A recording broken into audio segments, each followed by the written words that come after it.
हाँ जी बेटा जी। तो एडवांस कैपिटल बस्टिंग को भी और आगे बढ़ाते हैं।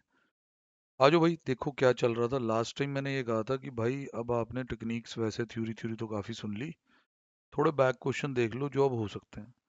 तो सर ये पहले ही क्वेश्चन आपके इंटर की असाइनमेंट का है, ये हमारे पास असाइनमेंट में फिर से है। तो भाई एक बार इसे देख लेते हैं। जो बंदा नया कर रहा है उसके लिए अच्छा क्वेश्चन है। Skylark airway is planning to acquire Skylark airway is planning to acquire small light commercial aircraft for flying class clients at an investment of 50 lakh। ठीक है। Expected cash flow after tax next 3 year is as follow. अगले 3 सालों में क्या cash flow आ जाएंगे with their related probabilities दिए हुए हैं। तो प्रोबेबिलिटी से मल्टीप्लाई करके ना एक्सपेक्टेड कैश फ्लो आ जाएंगे year wise. Company wishes to take into consideration all possible risk factor relating to the airline operation. Company want to know the expected NPV of this venture, assuming independent probability distribution with 6% free rate of interest। तो आप इसमें NPV तो चलो कहने को निकाल सकते हो। आप कहोगे यार देख भाई, वो तो कोई जड़ी बात नहीं है, ये जड़े सी फैट्स हैं इनको इससे मल्टीप्लाई कर लेते हैं, एक्सपेक्टेड सी फैट आ जाएगा, फिर वो डिस्काउंटिंग कर देते हैं। इतना देखें पहले, एनपीवी तक खोजे। देखो जी, ईयर वाइज जो डाटा उसमें आपने प्रोबेबिलिटी मल्टीप्लाई करनी शुरू कर दी है। प्रोबेबिलिटी मल्टीप्लाई शुरू करके आपके एक्सपेक्टेड कैश फ्लो आई जाते हैं ईयर वाइज। अब इसकी आपने कर दी है डिस्काउंटिंग शुरू। फर्स्ट ईयर का फैक्टर, सेकंड ईयर का फैक्टर, थर्ड ईयर का, माइनस आउटफ्लो, ये आपकी एनपीवी है। तो पहले तो भाई जो बच्चे साथ साथ रिटर्न प्रैक्टिस भी रखना चाहते हैं, इतना काम कर लें। काम बहुत सिंपल है। Year wise expected cash flow निकालो। हर जगह चार चार पॉसिबिलिटीज हैं, सम ऑफ प्रोबेबिलिटी 1 है हर जगह। तो उधे बेस पे आप अपना एक्सपेक्टेड कैश फ्लो निकाल लो, ईयर 1 का, ईयर 2 का, ईयर 3 का। जब वो आ जाए तो ध्यान ये रखें कि ईयर 1 वाला पैसा 1 साल दूर है, ईयर 2 वाला 2, और ऐसे ही 3। उस पर पी फैक्टर लगा लो। Present value of inflow minus outflow करके एनपीवी आ जाएगी। इतना काम करते हुए तो आप वीडियो को पॉज कर लिया करो आराम से, ताकि आपका ये काम हो जाए, उसके बाद आप आगे सुनो। अब सर अगला जो पार्ट है वहाँ पूछा हुआ पॉसिबल डेविएशन इन एक्सपेक्टेड वैल्यू। ये अगर हम पूरा याद करें तो सर दो तरह के केस होते थे। एक तो केस ऐसा होता था जहाँ लिमिटेड नंबर ऑफ एनपीवीज हैं, मतलब 3 4 एनपीवीज ही पॉसिबल हैं, तो आप वो सारी निकाल के उनमें फिर एसडी निकालते थे। अगर ऐसे सोचने लग जो भाई इसमें तो पता नहीं कितनी एनपीवी पॉसिबल है, क्योंकि अगर मैं कहूँ कि ईयर 1 में मेरे पास 14 लाख आ गया, सिनेरियो बनाने लग जूँ, ईयर 2 में 15 आया, फिर 18 आया, एक एनपीवी ऐसे निकलेगी। फिर एक ऐसे भी निकलेगी, यहाँ 14 आया, यदि बजाय यहाँ 20 आ गया, तो यहाँ तो बेटा पता नहीं कितने बन जाएंगे। तो इसमें क्या करते होते हैं, अगर प्रोजेक्ट में डेविएशन पता करनी है, कैश फ्लोज की स्टैंडर्डाइजेशन पहले ईयर वाइज कंप्यूट होती थी, फिर उसको कंबाइन करने के दो अलग अलग वर्जन से वो भी सीखने हैं। तो पहले अब ये क्या हो रहा है, ये कैश फ्लोज की डेविएशन निकल रही है बेटा, मैं आपको बताता हूँ कैसे। भाई साहब देखो, इनका एक्सपेक्टेड आया हो पहले साल का 27। कल आपने एक स्टैंडर्डेशन निकालने का फॉर्मूला सीखा हुआ, मतलब अगर वेरिएंस निकालना तो अलग बात है, नहीं तो स्टैंडर्डेशन ये है कि cash flow 1 minus expected cash flow, इसका स्क्वायर इनटू प्रोबेबिलिटी कर दो। उससे क्या होगा कि भाई आपका जो स्टैंडर्ड डिवीजन है वो आना शुरू हो जाएगा, मतलब probability of first cash flow. फिर ऐसी कैश फ्लो 2, उसमें से एक्सपेक्टेड कैश फ्लो, उसका स्क्वायर इनटू प्रोबेबिलिटी कर दो। इस तरीके से भाई ये चीज़ें आपने सीखी तो हुई हैं। सेम यहाँ पे cash flow number 3 minus expected cash flow, square into probability. अब ये काम भाई साहब आपको बहुत ज़्यादा करना पड़ना है, क्योंकि भाई यहाँ पे चार चार वैल्यूज हैं एक साल में, 3 3 साल हैं, तो सबका ये पहले होगा। अब इंस्टीट्यूट ने थोड़ा सा फिगर्स को, जैसे वहाँ थाउजेंड्स था, ये राउंड ऑफ कर लिया, इससे भी बड़ा फर्क, लैक्स था, इससे भी बड़ा फर्क पड़ता है वैसे। अब जैसे 14 लाख को 0 0 हटा के 14 ही लिखा, माइनस उसमें से एक्सपेक्टेड आप देख रहे हो, प्रॉपर समझाया इंस्टीट्यूट, प्रॉपर रहा, ये हो गया। फिर यदि स्क्वेयरिंग हो रही है फिर इसकी प्रोबेबिलिटी से मल्टीप्लाई हो रहा है, ये देखें, तो ये वैल्यू जनरेट हो पा रही है। ऐसे ही दूसरे वाला, फिर ओदी स्क्वेयरिंग, फिर ओदी प्रोबेबिलिटी, यस। ऐसे सारा जो ये ऐड हो गया है, भैया ये वेरिएंस बन जाता। आपने निकालनी स्टैंडर्डेशन, तो आपने उधर अंडर रूट कर दिया। तब अगर 3 सालों का आप साथ साथ सॉल्व करते हो तो इट विल मिनिमम टेक शुरू में 10-12 मिनट, तो आप पहले वो कर लो। आपके पास 3 सालों की एसडी बन जाए प्रॉपर, आंसर उनसर हम मॉड्यूल में से चेक कर लें। फिर इन S Ds of the cash flow of year 1 year 2 इसको कैसे कंबाइन करना है सर, वो मैं अब आपको वो मैं आपको बताता हूँ। ये कॉम्प्लिकेटेड फार्मूला इंस्टीट्यूट बड़ा चला के फार्मूला ये बुक में भी नहीं दे रखा, सीधा क्वेश्चन में लगाते हो तो भी सोल्यूशन ही है भाई, फार्मूला तो वहां भी नहीं लिखा हुआ। चलो, पहले बेटा आप सारे ये काम कर लो, पॉज एंड प्ले। तो अब अगर आप देख रहे हो तो इसका मतलब आपने एस डी तीनों निकाल ली। चलो सर इस पे बात करते हैं। 3 एस डी आ गई, 3 एस डी आपके पास आ चुकी। तो अब इसको कंबाइन कैसे करेंगे सर? जैसे भी एस डी 1 ईयर 1 के कैश फ्लो की स्टैंडर्ड डिवीजन है वो, ये भाई साहब कितनी आई थी थोड़ा बताएंगे सर? 9.241।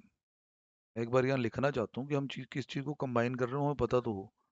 9.241। फिर आपकी जी एस डी 2 थी। एस डी 2 अगर आप देखें तो यहाँ वैल्यूज फिर से दी होंगी, 9.93, 9.93। फिर था जी एस डी 3, 8.619 शायद, चेक कर लें एक बार, 8.619। सर इसमें ना दो चीज़ें होती थी, मैं आपको क्वेश्चन पढ़ाता हूँ यहाँ से।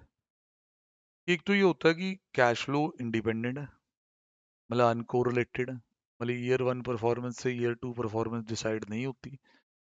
एक ये होता था कि भाई cash flow are dependent, that is they are correlated. By default हमें यही मानना होता है दे आर इंडिपेंडेंट, वैसे तो यहाँ अज्यूमिंग इंडिपेंडेंट लिखा भी है, ठीक है। मतलब ईयर 1 में जो होगा उससे ईयर 2 डिसाइड नहीं हो रहा आपका, आपको ये मानना होगा। तो भाई ऐसे में फिर सॉल्व करने का तरीका क्या होता है? अब ये स्टैंडर्डेशन जो ये बना के बैठा है वो कैसे है? पर ये तो नालायक ने सीधा फॉर्मूला लगा दिया, वो फॉर्मूला भी, अरे भाई फॉर्मूला लिखा भी नहीं, सीधा उसमें वैल्यूज ही डाल दी। आप लिखो कॉपी पे, लिखो if the combined standard deviation लिख लो, या standard deviation for the project as a whole, ऐसे बुलाओ, standard deviation for the project as a whole on the basis, on the basis of standard deviation of cash flows, on the basis of standard deviation of cash flows. तो भाई ये चीज दो cases में discuss होती है, ज्यादा favourite case यही है, दूसरा जब आएगा तब वो भी डिस्कस कराऊंगा।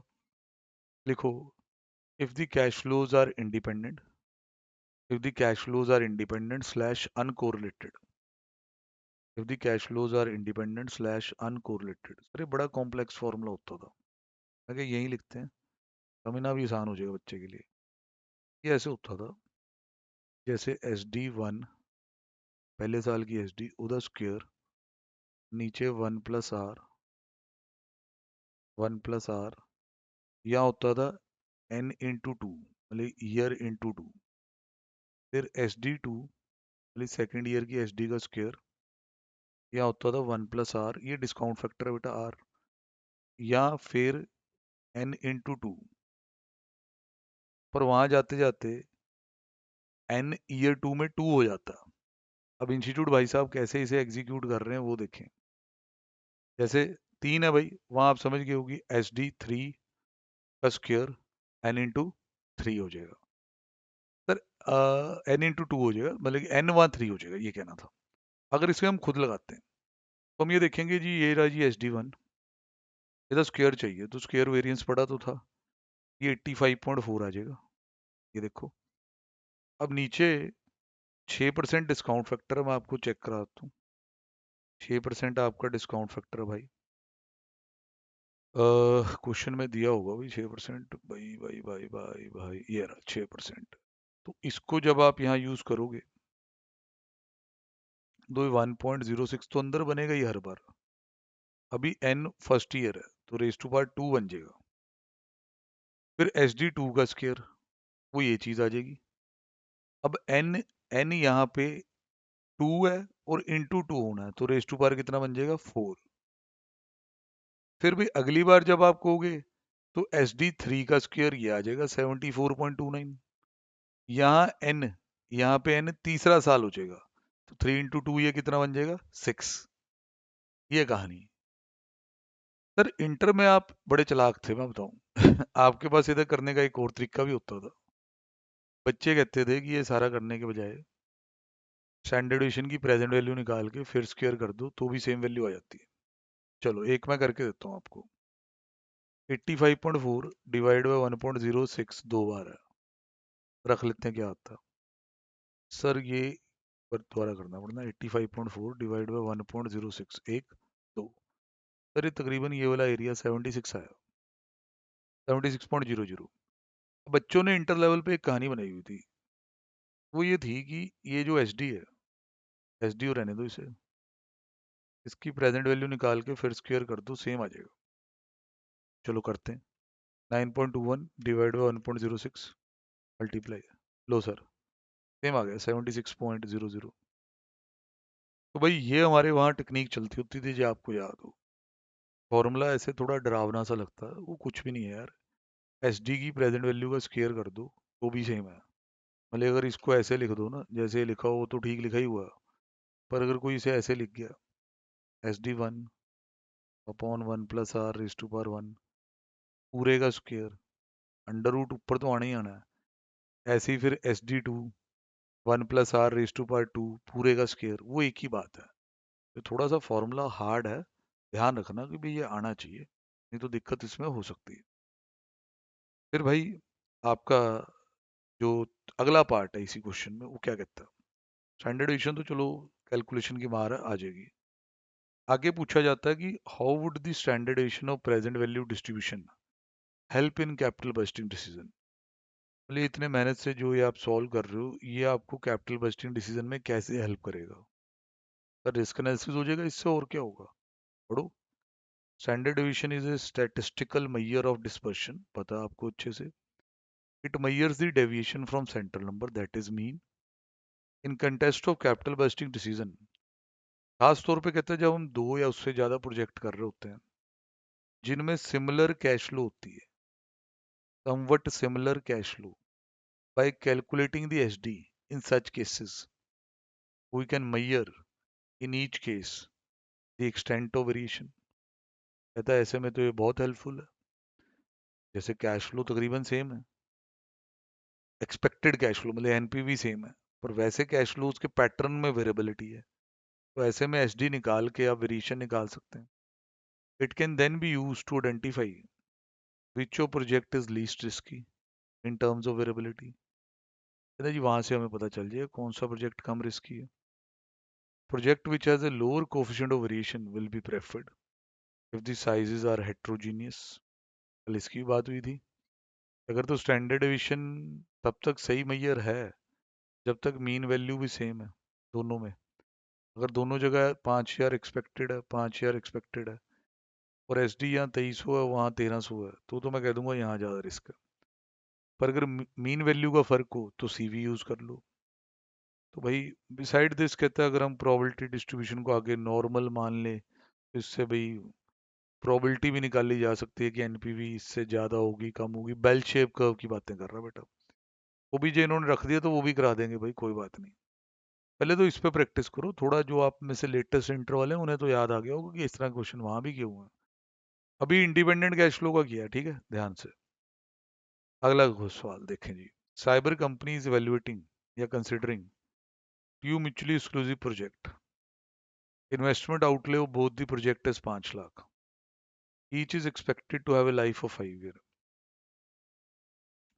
Under three possible situations, their annual cash flow and the probabilities are as under। वही ये एनुअल कैश फ्लो है, लाइफ 5 year है, ध्यान ये भी रखना। बस जो इस साल आ गया उदय बेस पे अगले साल बन जाएंगे। कॉस्ट टू कैपिटल कहते हैं हमारी 7% है। कौन सा प्रोजेक्ट करें वर्किंग के साथ बताएं। आजो सर। पहले तो भाई इन्होंने एक्सपेक्टेड कैश फ्लो निकालने शुरू कर दिए, वो नॉर्मल है। 6 लाख इंटू 0.3, 4 लाख इंटू 0.4, ये सब इससे एक्सपेक्टेड कैश फ्लो आ गया आपके जी कुछ 4 लाख रुपए। फिर यहाँ से आपने वेरिएंस निकालने शुरू कर दिए। Cash flow 1 minus expected square into probability, cash flow 2 minus expected, standard deviation आ गई इतनी, वेरिएंस का अंडर रूट करके। अब सर ये तो स्टैंडर्ड डेविएशन पे पहले भाग गया, एनपीवी कहाँ है इनकी? सर आ रही है। ये 4 लाख रुपए आपके हर साल आने हैं, क्योंकि 5 ईयर लाइफ है, अलग अलग 1 2 3 ईयर 4 5 तो दिया नहीं हुआ। अब आपका जो डिस्काउंट रेट है वो यहाँ दिया होगा, तो डिस्काउंट रेट 7%, लाइफ 5 ईयर है, तो 7% की पीवी लगा के 5 ईयर के लिए चेक कर लें, टेंशन ना लें, कोई भी जहाँ डाउट आए चेक कर लिया करते हैं। 4.10019 आ रही है, ये प्रेजेंट वैल्यू ऑफ इनफ्लो आ गई माइनस आउटफ्लो, ये आ गई आपकी एनपीवी। ईयरली कैश फ्लो की एसडी ये पड़ी है, ठीक। अब आता है प्रोजेक्ट बी, यहाँ पे एक्सपेक्टेड कैश फ्लो निकाल ले। बाई चांस मोह माया ऐसी बनी कि वो 4 लाख ही आ गए, पिछले के भी 4 ही थे, फिर इसकी स्टैंडर्डेशन वेरिएंस शुरू हो गए, इसकी स्टैंडर्डेशन कम आ गई, एनपीवी इसकी सेम है, क्योंकि जब कैश फ्लो ही सेम है तो एनपीवी सेम ही आएगी। अब आप बहुत अच्छे से देख सकते हैं कि स्टैंडर्डेशन 154 कुछ है, अब 77459 है। अब इसने लिखा है NPV in the both the project being same, project should be decided on the basis of standardisation. कहता भाई साहब देखो, एनपीवी तो दोनों में सेम ही है, तो डिसीजन का क्राइटेरिया यहाँ होगा स्टैंडर्डेशन। स्टैंडर्डेशन होता है रिस्क, कम होगा तो ही अच्छा। कहता प्रोजेक्ट बी को एक्सेप्ट कर लो क्योंकि लोअर स्टैंडर्डेशन है, कम रिस्क है। बात समझ रहे हो? अब बच्चा ये पूछ सकता है कि सर अब इसमें ऐसे 1 साल की स्टैंडर्डेशन निकाल ली, कंबाइन नहीं की, क्या मिल जाएगा यार? सारे सालों की स्टैंडर्डेशन सेम है, पहला प्रेजेंट वैल्यू ये वो करके आप कंबाइन करने बैठोगे तो वो इतना इंस्टीट्यूट नहीं करता होता इस चीज़ को। और समझते हैं, बहुत आसान सा सवाल है जी। Company is considering to project X and Y with the following info, expected NPV और स्टैंडर्डेशन आपके सामने पड़ी है। कहता कौन सा प्रोजेक्ट आप करोगे, रिकमेंड ये बताओ। ये सारे पार्ट पढ़ने जरूरी नहीं तो आंसर समझ नहीं आना। क्या आपका ओपिनियन बदल सकता है अगर सीवी यूज करें? मतलब सीवी तो आगे यूज होना है। कहता कौन सा मैयर यहाँ ज्यादा अच्छा रहेगा। अब पहले पार्ट का आंसर देखो, पहले पार्ट में स्टैंडर्ड डिवीजन की तरफ चल रहा हो, on the basis of standard division project x को चूज किया जा रहा है बिकॉज ये लेस रिस्की है देन वाई। बेटा एक बार दोबारा देखें, एक्स को चूज किया जा रहा है वाई के बजाय। नलायक पार्टियां बैठी होती हैं, कहते यार एनपीवी तो इसकी अच्छी है, या बुरी है सॉरी, एनपीवी तो इसकी 1/22 है, उसकी 2/25 है, तुमने लिख दिया एक्स अच्छा है।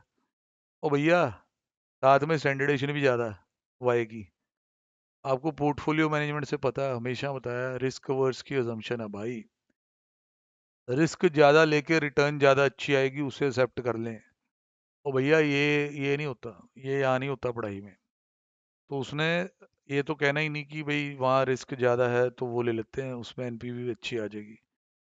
नहीं भाई नहीं, ये पहले डिसीजन लेगा स्टैंडर्ड एविएशन पे, कम रिस्क ठीक बात होती है, रिस्क अवॉइडेंस की थ्योरी है हमारी। कम रिस्क लो, प्रोजेक्ट एक्स सेलेक्ट कर लो।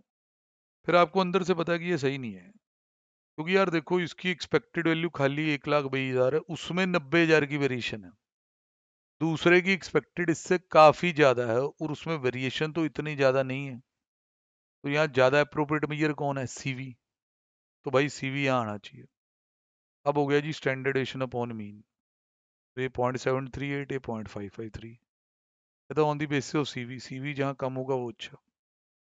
Project appears to be riskier, Y को सिलेक्ट करना चाहिए। अब वो आपसे पूछेगा कि इनमें से बेटर कौन सा है, इस सिचुएशन में तो जी सीवी है।